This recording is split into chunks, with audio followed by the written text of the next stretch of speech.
আজ শুক্লা চতুর্দশী, তারা মায়ের আবির্ভাব দিবস। মা তারাকে ভোর ৩টের সময় গর্ভগৃহ থেকে বের করে বিশ্রামখানায় নিয়ে আসা হয়। সেখানে মঙ্গল আরতি দিয়ে পুজো করা হয়। কথিত আছে, শারদীয়ার শুক্লা চতুর্দশীতেই বশিষ্ঠ মুনি সাধনার মাধ্যমে মা তারাকে স্বপ্নে দেখতে পান। সেই স্বপ্নে দেখা মূর্তি দীর্ঘকাল মাটির নিচে ছিল।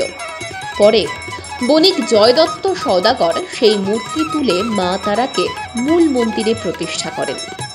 তাই এই দিনটিকেই মায়ের আবির্ভাব দিবস হিসেবে ধরে নেওয়া হয়।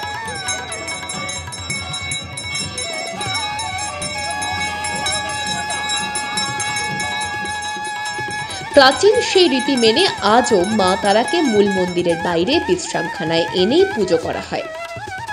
এই তিথিতেই একমাত্র তারা মা পশ্চিমমুখী থাকেন। বছরের বাকি দিনগুলিতে উত্তরের দিকে মুখ করে পূজিত হন।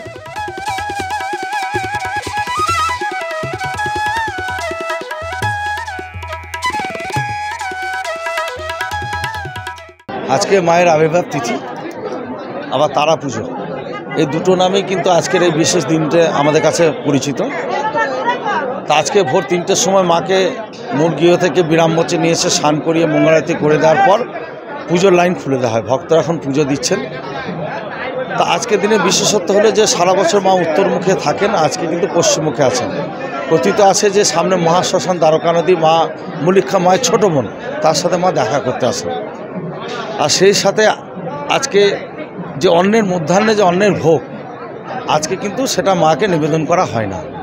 লুচি সুজি মিষ্টির ভোগ নিবেদন করা হয়, সেটা সেবায়তদের বাড়ি থেকে সেটা নিয়ে আসা হয়। এবং মা যেহেতু অন্ন গ্রহণ করেন না, সেদিন বহু সেবায়ত আজকে কিন্তু দিনে অন্ন গ্রহণ করেন না। আর সন্ধ্যা আরতির পর মাকে মূল গিয়ে ফিরে এনে মাকে স্নান করিয়ে আবার রাজবেশ পড়ানো হবে।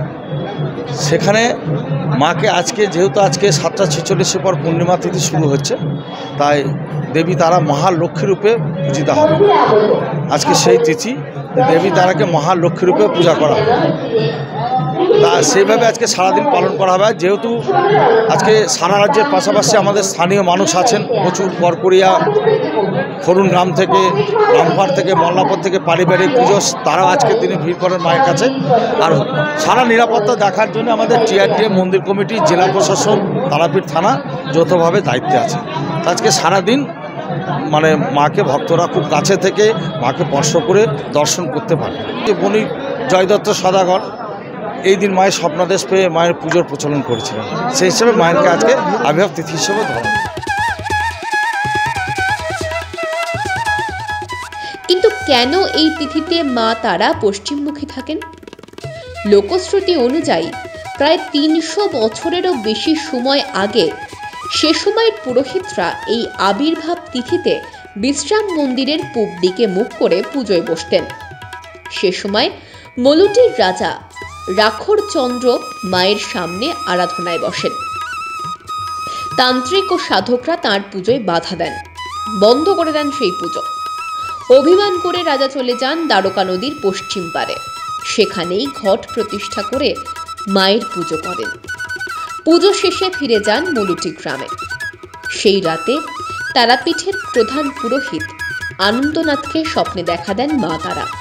বলেন, রাখরচন্দ্র বড় ভক্ত, সে অভিমান করে চলে গিয়েছে। এবার থেকে এই বিশেষ তিথিতে পুজো যেন পশ্চিম মুখে মলুটির কালীবাড়ির দিকে মুখ করেই করা হয়। সেই থেকেই এই বিশেষ দিনে চলে আসছে সেই বিশেষ ট্র্যাডিশন। সারা বছর মা থাকেন উত্তরমুখী, এই আবির্ভাব দিবসে তিনি হন পশ্চিমমুখী। ব্যুরো রিপোর্ট, মাধ্যম।